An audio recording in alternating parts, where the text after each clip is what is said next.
you can have that soup and have this soup.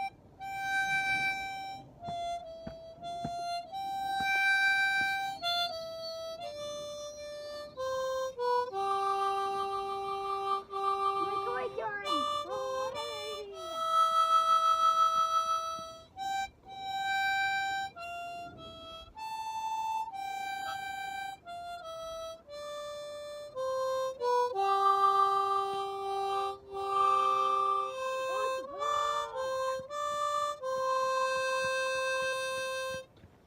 I'm having a little hard time with that note on a draw. Hey, do you like this?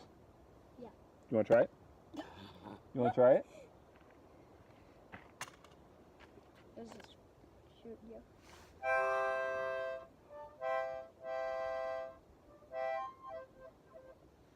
Go in my backpack, in the lid part, the red backpack. And there's a thing in there. That's a surprise for you. I'm going to give it to you right now. Okay, is this? In the lid part, you know, the flap that goes over the top part of the backpack, the red one? You see the big flap right there? In the red backpack. Where is it? Come here. What is it? What is it? It's one of these. Oh! It's a harmonica for you. Thanks. How you open it? This thing's pretty legit, it looks like. Look at this thing. This is only $5 at King Soopers, everybody. You got a kid, you don't mind the noise of a harmonica. I don't know, I was looking at this thing, I thought it was kind of awesome. Look at this thing. Obviously it's not as finely tuned as the one I got. Thanks, Daddy. All right. I'm ready. Whenever you're ready. Good. So he's still a little small for that BB gun. And earlier today, things were frustrating him, just how to use it and all that stuff, you know, because if you know anything about these Crossman pump masters, you got to pump them with the fore end, you know, and then you got to pull a bolt back. And if you're 6 years old, that bolt, there's like you pull it down to a certain point, and you think you have it all the way back, but he's got to pull it down a little farther. He's not used to any of that. So he's learning the fundamentals, though. Like now he's gotten to the point where he's a little more comfortable using it, even though it's a little big for him. You don't need to pump it that much this close, dude. I did flee. So yeah, I know he's using a rest, but it isn't that big for him. Maybe I can show. Or isn't the right size for him, you know. But he's using what we got, and he's getting the fundamentals down packed. I never realized how difficult it is to explain to somebody the lining up the sights.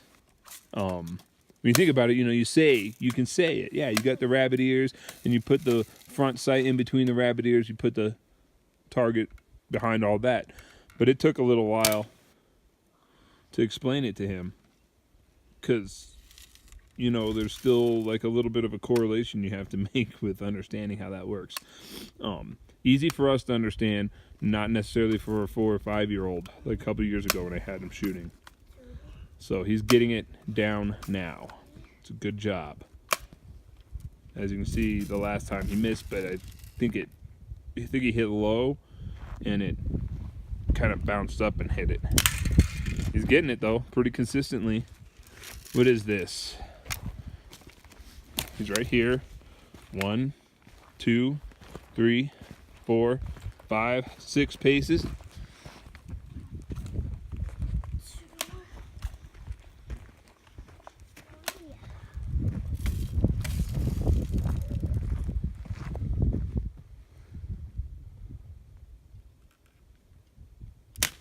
Ooh, little high. No, I didn't do a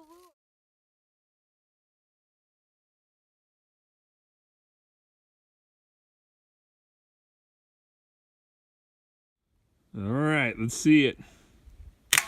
Good. Good job. Can I do it again? Yeah, but you got to pump it. Can you pump it? Even if you pump it only like 2 or 3 times.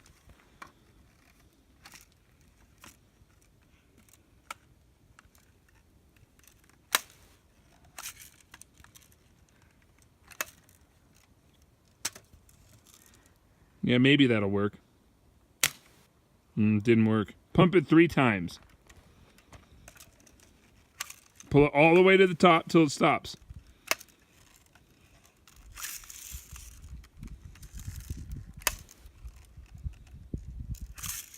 All the way up. Do one more, all the way up. All the way up. Pull it all the way up. Okay. When you pull,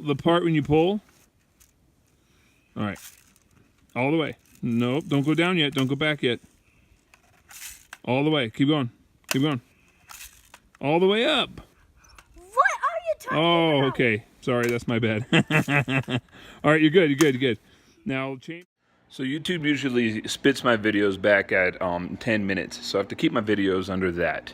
I think it's because I don't have either like some sort of pro account or something like that. So I decided to record an audio track to drive in a couple points that will be going with some footage you will see of me doing a friction fire, because I don't have enough time to put it on there. I put a lot of riffraff of Tristan and the dogs because that's what the video is about.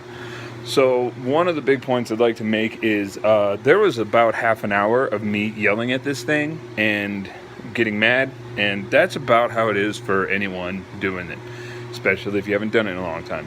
I used to be proficient with friction fires in the Mojave Desert. So this is a really good learning experience in the sense of you got to learn that you need to keep practice of it. Even though you figure it out in one area, you move to another area, you got different plants, different things to work with. So it's a good idea to keep proficient with it, which really sucks for me because I am no longer enamored with it as a skill. To me, it's like a survival skill. I'm much more interested in the naturalist part of everything, observing the plants, animals, etc. So it's not fun for me, but I have to do it because I don't want to be dealing with this if I, God forbid, ever end up in a real survival situation. That's what most of this is for, right? So it drives in the point that you got to practice this stuff. You know, another thing it points out is that when you see it on TV, A, it's been heavily edited. B, these guys are the best in the world at this. So they're really good, and they make it look easy. People like Primitive Living on Instagram and stuff. I think his name was Zach. On Alone, you know, it's kind of amazing at it. So don't let it discourage you. It's irritating, it's maddening, and you know, I'm sorry I couldn't put the whole video on there because, you know, this video is more about my boy and less about me doing survival stuff. But I still wanted to try a little something. I'm like, I'll try that. It worked barely. There was a lot of getting mad at it. So just bear with me. And if you see all these things on TV and stuff, just because you see it get done, you know, you need to know that even someone who has been proficient with it, if you get out of practice with it for a little while, it goes away. You know, I believe that if I were put into a situation, I could certainly make a fire in almost any environment, but that is my confidence in my ability to do problem solving, not my confidence in my ability to make friction fires. It would take a long time. I'd probably get very mad and discouraged and would have to fight that, and you don't want to have to fight that when you're already lost or injured or just in a pickle in general. So yeah, and then hopefully part 3 will be up in a little while too.